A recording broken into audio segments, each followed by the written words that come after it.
नागपूरच्या माणकापूर पोलीस ठाण्याच्या हद्दीत गुंतवणुकीच्या नावाखाली तब्बल 23 लाख रुपयांनी फसवणूक झाल्याचा प्रकार समोर आलाय। म्युच्युअल फंडात आकर्षक परताव्याचा आमिष दाखवत एका निवृत्त ज्येष्ठ नागरिकाचा विश्वास संपादन करण्यात आला आणि त्यानंतर लाखो रुपयांची आर्थिक फसवणूक करण्यात आली। या प्रकरणी पोलिसांनी 3 आरोपींच्या विरोधात गुन्हा दाखल केला असून तपास सुरू आहे।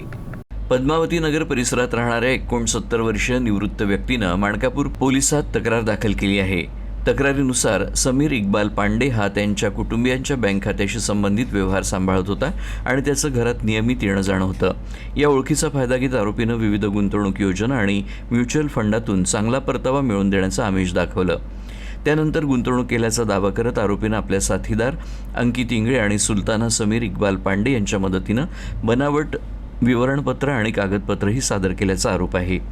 तक्रारीनुसार आरोपींनी मिळून तब्बल 23,34,000 रुपयांचा अपहार करत आर्थिक फसवणूक केली आहे। गुंतवणुकीच्या नावाखाली विश्वासघात झाल्याचं समोर आल्यानंतर पीडित व्यक्तीनं पोलिसात तक्रार केली। या प्रकरणी माणकापूर पोलिसांनी 3 आरोपींच्या विरोधात फसवणुकीचा गुन्हा दाखल करण्यात आला आहे। अद्याप कोणालाही अटक करण्यात आलेली नसून पोलिसांकडून तपासणी सुरू आहे।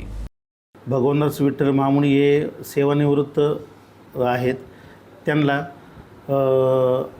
आरोपित यांनी आम्ही तुमचे पैसेचं व्याजदर वगैरे जास्त देऊ असं आमिष दाखवून विविध योजनात पैसे गुंतवून तुमचे पैसे दामदुप्पट जादा परतावा मिळेल यान्वये असे सांगून जे आधी हे होते त्यांचे रिलेशनशिप मॅनेजर यांनी सदरची रक्कम ती विविध ॲक्सिस बँकेच्या विविध खात्यात न गुंतवता त्यांनी परस्पर त्यांच्या पत्नी व इतर सहकारी यांच्या नावावर वर्ग केलेली आहे। असे वरून माणकापूर पोलीस स्टेशन ठाणे येथे गुन्हा दाखल आहे। यामध्ये 23,34,000 रुपये या रकमेची फसवणूक झालेली आहे फिर्यादी यांची।